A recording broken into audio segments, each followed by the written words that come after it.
নমস্কার বন্ধুরা, পুষ্প কিচেনে আপনাদের সবাইকে স্বাগত। আশা করি সবাই ভালো আছে। আজকে আমার রেসিপি কাতলা মাছের তেল ভাজা। দেখুন, কাতলা মাছের তেল আমি ভালো করে ধুয়ে নিয়েছি, আর নিয়েছি ডুমো ডুমো করে বেগুন কেটে, আর খানিকটা আলু কেটে নিয়েছি, আর কাঁচা লঙ্কা চিড়ে নিয়েছি। এবার মাছের তেলটায় পরিমাণ মতো লবণ আর পরিমাণ মতো হলুদ দিয়ে আমি ভালো করে মাখিয়ে রেখে দিচ্ছি।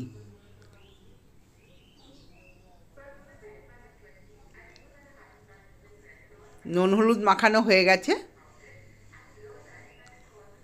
এবার দিয়ে দিলাম প্যানে একটা তেল, সর্ষের তেল আমি এতে ব্যবহার করেছি। এবার কুচনো পেঁয়াজ দিয়ে দিলাম। পেঁয়াজটাকে একটু হালকা করে ভেজে নেব।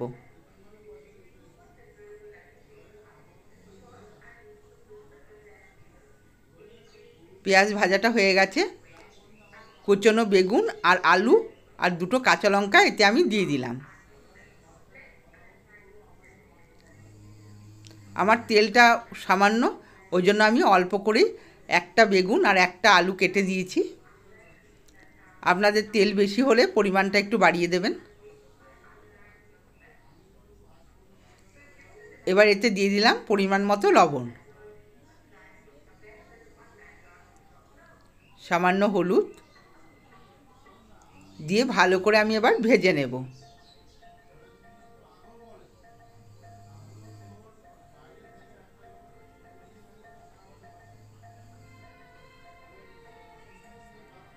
এবার ঢাকা দিয়ে দিলাম। আলুটা আর বেগুনটা একটু সেদ্ধ হয়ে যাবে। দেখুন হয়ে গেছে। এবার আমি মাছের তেলটা দিয়ে দিলাম। মাছের তেলটা দিয়ে ভালো করে নেড়ে চেড়ে ভালো করে ভেজে নেব।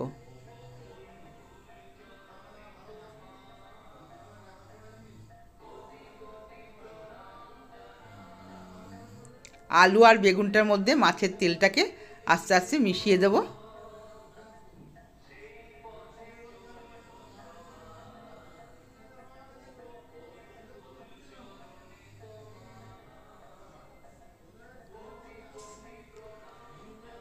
গ্যাসের স্টিমটাকে লো করে একটু ধৈর্য ধরে এটাকে ভাজতে হবে।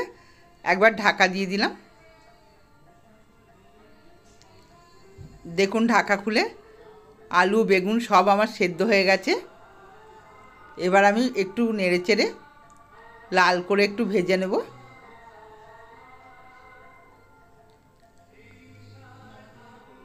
দেখুন ভাজাটা আমার কমপ্লিট হয়ে গেছে।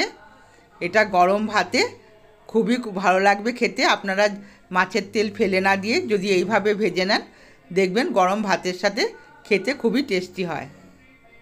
এবার আমি একটা প্লেটে তুলে নিচ্ছি। আর টাইমটাও খুব সামান্য লাগে, আর খুবই রুচিকর খাবার। হয়ে গেছে আমার মাছের তেল ভাজা। বন্ধুরা, আমার ভিডিওগুলো যদি ভালো লেগে থাকে সাবস্ক্রাইব করবেন, লাইক করবেন, আর কমেন্টসে জানাবেন কেমন লাগলো। আজকের মতো ধন্যবাদ।